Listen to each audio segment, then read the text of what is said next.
세상은 우리에게 이겨야 된다고 이야기를 합니다. 움켜져야 된다고 이야기를 합니다.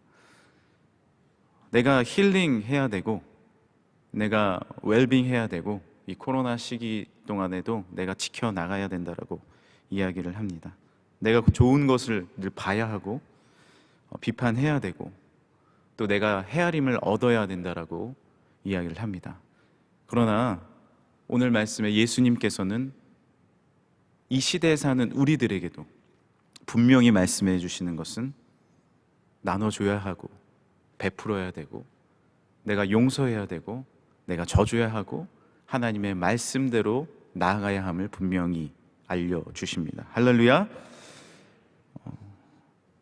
우리가 져줄 수 있는 사람은 어떤 사람입니까? 내가 어떤 상황 가운데 내가 져줄 수 있다, 그 사람은 큰 사람입니다. 큰 사람이죠. 내가 그 넉넉함을 가질 수 있기 때문에 져줄 수가 있는 것입니다. 담임 목사님께서도 그 부모님이 달리기 하는 얘기를 해주시면서 져줄 수 있는 것, 이길 수 있기 때문에 져줄 수 있다라는 것이죠. 부모가 자녀보다 더 크기에 강하기에 부모는 자녀를 위해 져줄 수 있는 것입니다. 또 어떤 사람이 져줄 수 있는 사람입니까? 사랑을 가진 사람이 져줄 수 있는 것입니다. 내가 그 사람을 진정으로 사랑하면 양보하고 베풀고 나눠줄 수 있는 것이죠. 큰 사람, 사랑의 사람, 넓은 사람이라는 것이죠. 우리는 오해하는 것이 무엇이냐면, 내가 져줄 수 있다는 것은 꼭 내가 모든 것을 놓치는 것이고 잃어버리는 것이라고 생각하지만, 성경의 법칙은 무엇이냐면 더 얻고 더 하나 되고 하나님이 주시는 풍성함을 누릴 수 있는 것이죠. 이제 부모와 자녀에 대해서 이제 말씀을 드려서 이어가자면, 요즘에 많은 자녀 양육에 영향력을 끼치는 오은영 박사님이 늘 강조하는 것은 이런 부분이죠. 자녀들에게 감정적으로 이기려고 하지 마라. 이거는요, 자녀가 작든 자녀가 장성하였든 마찬가지인 것 같습니다. 부모가 자녀들에게 감정적으로 이기려고 하지 마라. 이게 자녀가 마음대로 되지 않고, 때로는 내가 회사에서 밖에서 기분 나쁜 일이 있어서 집에 들어가면요, 자녀가 어떤 부분에 대해서 마음에 들지 않는다, 그러면 내 감정이 올라와 버린다는 것이죠. 그러면은 이 자녀를 생각해서 헤아려 주는 것이 아니라 내 감정에 못 이겨서 자녀에게 윽박지르고 눌러버리고 힘으로 이기려는 모습들을 보게 됩니다. 감정의 변화로 인해서 자녀들을 이기려고 하는 모습들, 부모가 조급하기 때문에 그렇습니다. 부모가 조급하기 때문에 그렇습니다. 요즘은 특별히 자녀들을 하나 둘밖에 놓지 않기 때문에 자녀 수가 작을수록 부모는 초보잖아요. 그러니까 조급해지는 것이죠, 마음이. 그래서 내가 힘을 갖지 아니하면 자녀를 이길 수 없고, 형제 간에도 마찬가지입니다. 내가 힘을 갖지 않으면 형제를 이길 수 없고, 이웃 간에도 마찬가지입니다. 이웃에 대해서, 주변에 대해서 내가 힘을 가져서 누르지 않으면 내가 조급해지는 거죠. 내 마음이 좁은 것입니다. 그래서 이기려고 하는 것이죠. 그러나 이 오은영 박사님은 이 부모에 대해서 이렇게 이야기를 하죠. 자녀에게 있어서 부모는 전부이다. 그렇지 않습니까? 어린 자녀, 물론 장성한 자녀들은 이제 많은 것들을 보고 또 이제 부모님에서 하나님을 보게 되고 하지만, 그럼에도 불구하고 자녀들에게 있어서는 부모님이 너무나도 중요한 세계라는 것이죠. 그 전부인 그 부모님이 윽박을 지르고 감정적으로 눌러버리면 자녀들도 알게 된다는 겁니다. 상처를 받고 무너져 버리는. 그래서 그 마음들이 이제 장성하는 것까지 이루어져 가지고요, 나중에도 이 문제가 부모 자녀 가운데 해결이 되지 않는 것입니다. 부모가 닮아야 하는 분, 바로 여호와 하나님이죠. 할렐루야. 우리가 닮아야 하는 분, 우리의 관계 가운데 내가 바라봐야 할 분, 여호와 하나님인 줄 믿습니다. 주님은 강하시기에, 능력이 있으시기에 희생하십니다. 주님은 모든 것을 갖고 있으시기 때문에 우리에게 베풀어 주십니다. 주님은 모든 것을 알고 계시기 때문에 우리에게 때로는 모른 척하고 참아 주시는 것이죠. 주님은 모든 것을 뒤바꾸실 수도 있지만 십자가를 참으십니다. 왜요? 우리를 너무나도 사랑하시기 때문에. 왜요? 너무나도 크시기 때문에. 그 모든 것을 참으시면서 우리에게 생명을 내어주신 분, 우리 구주 예수 그리스도인 줄 믿습니다. 그래서 우리도 내면이 강하지 못하면요, 힘으로써 모든 것을 해결하게 되는 것이죠. 이 마음이 담대하지 못하고 강하고 넓지 못할수록 우리는 모든 것을 이기려고만 하는 것입니다. 이제 이 명절 가운데 뭐 손주들도 보시고 자녀들도 보시고 조카들도 좀 만나시고 그러시지 않았습니까? 물론 코로나 때문에 한계는 있지만 좀 보셨을 거예요. 근데 어리고 아직 어린아이는 순수한 면도 있지만 성경에 또 한편으로는 장성한 데까지 자라야 된다고 얘기하잖아요. 그만큼 또 부족한 면도 있는 것입니다. 어릴수록 어떻게 해요? 무슨 뭐 게임을 하거나 시합을 하면 무조건 이기려고 하죠. 왜냐하면 아직까지 그 마음이 장성해지고 자라지 못했기 때문에 그렇습니다. 그러나 나중에 장성해지면 양보할 수 있게 되고요, 참을 수 있게 되고 인내할 수 있게 되고, 유명한 마시멜로 실험해 봐도 이 마음이 넓은 어린이들은 먹는 것이 앞에 있어도 참을 수 있는 거죠. 더 많은 것들을 얻기 위해서 참을 수 있게 된다는 겁니다. 그런 친구들이 나중에 20년, 30년 되면 더 훌륭하고 또 베풀 수 있는 사람이 된다라는 실험을 또 하기도 했죠. 그만큼 내면이 강해져야 비판하지 않고 용서해 줄 수 있고, 내면이 강해져야 헤아림을 받기만 하는 것이 아니라 헤아릴 수 있는 사람이 된다는 것입니다. 그러면 어떻게 우리가 이 마음이 강하여지고 모든 것을 품게 될 수 있는 마음으로 성장할 수 있을까요? 오늘 말씀에는 36절에 이렇게 우리에게 알려주십니다. 너희 아버지가 자비로우심 같이 너희도 자비로운 자가 되라. 할렐루야. 우리가 자비로운 자가 될 수 있는 방법, 우리가 이 내면이 강하여져서 헤아려 주고 베풀 수 있는 방법은 내가 아버지 하나님을 닮는 것입니다. 아버지 하나님을 바라보는 것입니다. 이번 주에 말씀해 주신 야곱이 사실 이름이 속이는 자, 말씀해 주신 대로 속이는 자 아니었습니까? 형도 속이고 삼촌도 속이고 주변의 사람들 다 속이는 자로서 살아가지만 언제부터 베푸는 자가 되죠? 언제부터 나누는 자가 되고 언제부터 기도하는 자가 되고 언제부터 큰 자가 됩니까? 바로 이스라엘의 하나님, 분이엘의 하나님, 여호와의 얼굴을 바라봄으로부터 베풀고 나누고 용서하는 자가 된다는 것이죠. 할렐루야. 그 약복강가에서 여호와 하나님께 겨루고부터 주님의 선대하심과 저주심과 인자하심과 그 놀라운 사랑을 경험하면서부터, 그때부터 야곱의 삶은 완전히 뒤바뀌게 되는 것이죠. 여호와를 경험했을 때 그렇습니다. 영적으로 하나님을 경험해야 됩니다. 할렐루야. 영적으로 하나님을 우리가 만나고 그 얼굴을 바라보면요, 그 얼굴빛으로 나의 얼굴빛이 달라지는 거예요. 우리 성도님들도 한번 생각해 보세요. 언제 내가 변화가 됐어요? 여호와 하나님을 만나면서부터 아닙니까? 여호와의 하나님을 깊이 만나면서부터 내 마음이 넓어지는 것을 우리가 경험하게 되죠. 여호와의 하나님을 경험하면 내가 용서하게 됩니다. 왜요? 주님은 나에게 엄청나게 많은 10,000달란트를 용서해 주셨거든요. 그러니까 작은 1달란트, 2달란트, 아니 그것이 큰 20달란트, 30달란트도 내가 용서할 수 있는 게 된 거예요. 왜냐하면 그 십자가의 사랑이 너무 크니까요. 주님의 얼굴을 오늘도 바라봐야 합니다. 할렐루야. 우리 가정이 평안할 수 있는 방법, 우리 가정 가운데 용서와 사랑을 베풀 수 있는 방법, 내가 다시 한번 주 예수 그리스도의 용서를 경험하는 것입니다. 주님의 그 십자가를 바라보는 것이죠. 주님의 십자가를 바라볼 때마다 내 눈에 눈물이 고여야 합니다. 그 놀라운 큰 사랑을 다시 한번 경험해야 되는 것이죠. 한 가정에 가장이 있으셨습니다. 그 가장은요, 항상 자녀들에게, 뭐 예전에 아버지들은 많이들 그러셨지만 윽박지르고 때리고 누르고 아무 잘못도 없는데 들어와서 자녀들에게 폭언을 하고, 그런데 그 아버지가 집회를 통해서 변화가 된 거예요. 교회 나와서 변화가 된 거예요. 그리고 자녀들에게 옵니다. 그리고 믿을 수 없는 장면이 연출이 돼요. 자녀들 앞에 무릎을 꿇는 거예요. 그리고 미안하다, 내가 미안하다. 자녀들에게 한 번도 미안하다는 말을 해본 적이 없는 그 아버지가, 자녀들은 너무 놀란 거죠. 아버지가 무릎 꿇고 미안하다 그러는데요. 그때부터 그 가정은 놀랍게 변화되는 것입니다.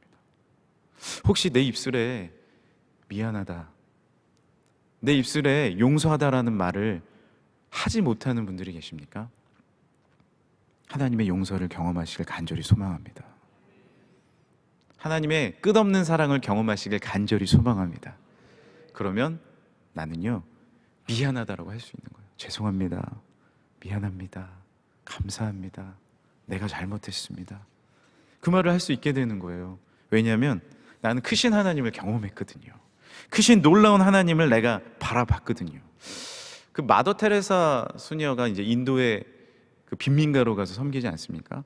근데 이제 마더 테레사는 한없는 사랑을 가진 유형이다라고 보는 사람들이 있습니다. 아, 이 사람은 성격 자체가 사랑을 많이 갖고 있고 베풀고 나누는 사람이다라고 보는 견해가 있어요. 그런데 요즘 많은 전문가들이 마더 테레사는 상당한 카리스마적인 성격을 가진 사람이다라고 평가를 합니다.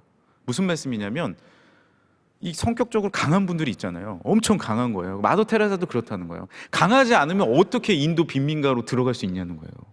그곳으로 가서 평생 동안 섬길 수 있냐는 거예요. 엄청난 카리스마적인 성격을 가졌다는 거죠. 이 강한 사람들은요, 사람들을 누르죠. 리더십을 가져야 됩니다. 명령해야 됩니다. 선포해야 되고 선언해야 됩니다. 그런데 이런 강한 카리스마를 가진 성격이 성숙해지면 어떻게 되느냐? 사람들을 이해하고 이 넓은 마음을 가지니까 품고 베풀고 사랑할 수 있게 된다는 거죠. 그쪽으로 갔다라는 겁니다. 성숙해졌다는 것입니다. 이 야곱도 성취하는 사람 아닙니까? 성취하는 사람? 성취하는 사람도요, 이 수준이 낮을 때는 어떻게든 다른 사람을 이겨먹으려고 하죠. 모든 것을 얻으려고 하죠. 그러나 이분이 풍성한 하나님의 사랑을 경험하면 충성형으로 바뀌게 되겠다는 것이죠. 더 충성하고 성취에 있어서 무엇을 바라서 내가 이기려고 하는 것이 아니라 베풀고 나누게 된다는 것입니다. 첫 번째로 우리가 하나님의 마음을 품을 때, 하나님의 얼굴을 볼 때, 분이엘의 그 능력을 얻을 때 우리의 마음은 강하여지고 베풀 수 있게 됩니다. 그리고 두 번째로 오늘 말씀에 그 다음 줄이죠. 37절에 비판하지 말라. 그리하면 너희가 비판을 받지 않을 것이요. 정죄하지 말라. 또 뭐가 나와요? 그리하면, 그렇죠? 또 쭉 하면 용서하라. 그리하면 계속 반복돼요.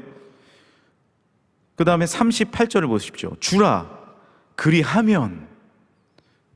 여러분, 그리하면은요, 원칙에 대해서 말씀해 주시는 것입니다. 두 번째, 우리 마음이 넓어질 수 있는 방법은요, 주라의 원칙이에요. 주라의 원칙. 주면 그리하면. 주라 그리하면의 원칙입니다. 성경에 말씀하고 계시지 않습니까? 줘라. 오늘 성경에 두 가지 주라 그래요. 저 줘라, 용서해 줘라, 또 나눠 줘라. 주라는 거예요. 근데 그리하면 너희에게 후히되어 누르고 넘치도록 안겨주리라. 할렐루야.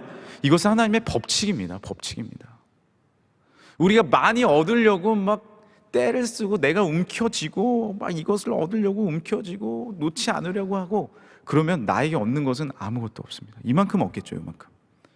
그러나 이 손을 펼쳐서 나눠주고 베풀고 사랑해주고 용서해주고 져주고 그러면 더 많은 것들을 얻게 되는 것입니다. 이거는요, 하나님의 법칙인 것이죠. 이 법칙을 깨달으면 이렇게 삽니다. 왜냐하면 더 풍성해지니까요.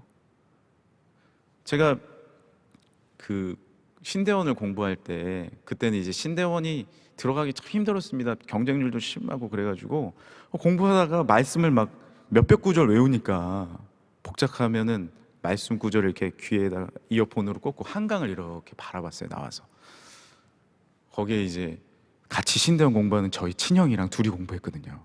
둘 다 이렇게 한강에 나와서 얼빠진 표정으로 이렇게 보고 있으면 너무 신기한 거예요. 이게 강물이 흐르는데 얼마나 많은 물들이 흘러옵니까? 근데 흘러가거든요. 흘러가요. 분명히 흘러가요. 저쪽으로 흘러가는데 또 흘러와요. 뭐 1, 2톤이 아니라 몇십 톤, 몇백 톤이 흘러오지 않습니까? 흘러가요. 또 흘러와요. 흘려보내면 흘려오는구나. 계속해서 흘려보내야 흘러옵니다. 이것이 하나님의 법칙입니다. 자연을 통해서 우리에게 알려주는 것은 무엇입니까? flowing, 흘려보내야 됩니다. 나눠줘야 됩니다. 베풀어야 됩니다. 이랬을 때 하나님께서 더 많은 것들을 우리에게 채워주실 줄 믿습니다. 져줄 때 하나님께서는 더 많은 것들을 채워주시고요, 나눠줄 때 하나님께서는 더 많은 것들을 우리에게 허락해 주시는 줄 믿습니다. 이것이 주라 그리하면의 원칙인 것이죠. 계속 그리하면, 주라 그리하면, 나눠줘라 그리하면, 용서해줘라 그리하면 너에게 더 많은 것들을 주리라. 마치 해가 동에서 떠서 서로 지는 것이 법칙인 것 같이, 이번 추석에도 어김없이 보름달이 뜨듯이 하나님은요, 그때가 되면, 그렇게 살면, 그렇게 원칙대로 나아가면 그대로 하나님께서 베풀어 주시고 나눠 주시고 채워 주실 줄 믿습니다. 담임 목사님께서도 우리에게 알려주신 그 책의 내용이죠. 페이버, 하영록 회장님. 이 페이버의 주인공이신 하영록 회장님은 20대 중반에 큰 건축 설계회사, 미국의 설계회사의 중역이 됐어요. 임원이. 여러분, 20대 임원이 된다는 것은, 큰 대형 회사의 임원이 된다는 건 놀라운 일 아닙니까? 예수님을 믿었지만 마음에 교만이 들어가죠. 너무 일찍 성공을 하니까요. 그때 성공을 경험하고 내가 움켜쥐고 내가 높은 자리에 올라가고 내가 모든 것을 할 수 있게 되면서부터 마음이 강팍해지는 것이죠.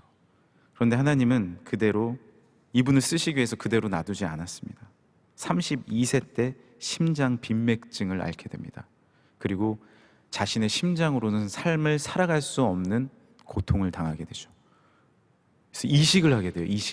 이식을 계속해서 기다리는 거예요.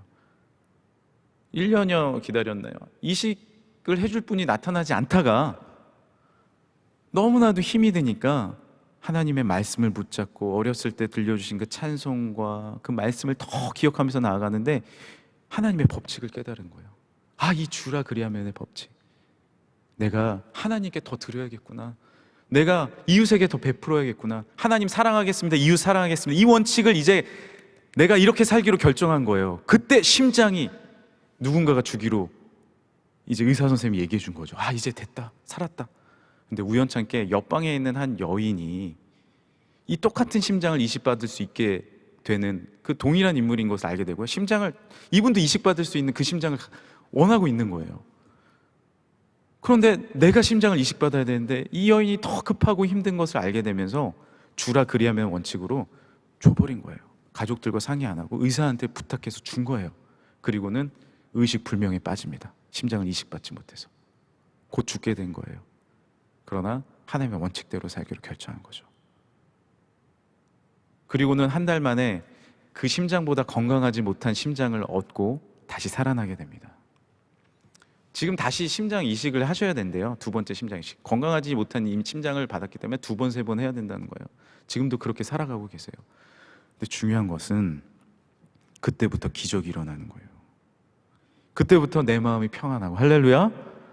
그 남의 심장, 다른 건강하지 못한 심장을 갖고 있는데 내 마음이 평안하고, 그때부터 길이 열리고 하나님께서 부어주시기 시작하는데, 이젠 새로운 회사를 시작했는데 감당할 수 없는 은혜를 부어주시는 거예요.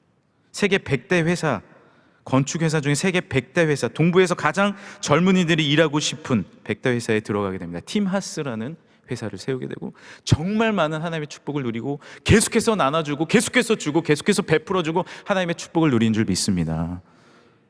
우리의 원칙은 무엇입니까? 우리가 살아가는 원칙은 무엇입니까? 주라 그리하면 원칙이에요. 그렇게 넓은 마음, 베푸는 마음, 사랑하는 마음, 주님은 강하시니까요. 사실 내 내면은 완전히 강해질 수 없습니다. 난 약한 사람이고 연약한 사람입니다. 그럴 때 하나님께 이것을 고백할 때 하나님은 강하시기에, 할렐루야, 그 강함을 나에게 허락해 주시고 그 하나님의 강함으로 내가 치고 베풀고 나눠줄 수 있는 것이죠. 이 강함을 가진 사람은요, 명확하게 아닌 것은 아니다라고 이야기합니다. 이 강함을 가진 부모는요, 아이들을 잘 훈계할 수 있어요. 이거 아니야, 분명히 아니야 라고 이야기할 수 있어요. 그러나 거기에 나의 어떤 감정을 싫지는 않습니다. 명확한 원칙, 하나님은 공의 하나님이시지 않습니까? 공의로서 분명히 이야기할 수 있게 되는 것이죠. 이건 아닙니다, 교회를 사랑하셔야 됩니다. 그러나 한없이 용서할 땐 또 용서해 주는 거예요. 나눠주는 거예요. 베풀어 주는 거예요. 이 강함과 연약함 동시에 갖는 하나님의 놀라운 공의와 사랑을, 하나님의 성품을 닮아가는 놀라운 축복을 우리에게 허락해 주실 줄 믿습니다. 마지막에 한 이야기만 드리고 마치겠습니다. 얼마 전 또 한 선교사님께서 우리에게 들려주신 얘기인데요. 자이언트 세카이어 나무에 대해서 알려주셨죠. 이 나무는 완벽하지가 않습니다. 부들부들합니다. 이 겉이 부들부들합니다. 그래서 눌러보면 스폰지 같아요. 연약해요. 물렁물렁해요. 그런데 이 나무가요, 2000년 된 나무도 있고 미국에 가면 큰 산에 3000년 된 나무도 있습니다. 저도 이 나무를 봤는데, 미국에 가서 본 적이 있는데 높이가 100m 되는 높이의 나무가 있어요. 얼마나 큰지 몰라요. 이거 한 사람들이 한 20명이 둘러싸야 안을 수가 있는 나무입니다. 그런데 이 나무가 어떻게 견딜 수 있느냐? 수많은 불을 견뎌냈다는 겁니다. 수많은 번개를 견뎌냈다는 거예요. 산불을 견뎌냈다는 거예요. 다른 나무 다 죽는데 이 나무는 견뎌냅니다. 왜요? 이 겉이 단단하지 않기 때문에 그렇습니다. 속은 단단하고 뿌리는 깊습니다. 그러나 한없이 부드럽습니다.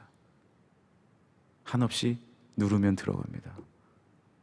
우리도 이런 나무가 되길 간절히 소망합니다. 한없이 베풀어주고 나눠주고, 오늘도 댁에 돌아가셔서 그래, 내가 이해해, 내가 미안해, 내가 용서해, 하지만 그 안에는 놀라운 단단한 하나님의 강함이 있는 그런 믿음의 사람들로, 그런 가정들로, 그런 우리 교회로, 그런 우리 모두가 되기를 간절히 소망합니다.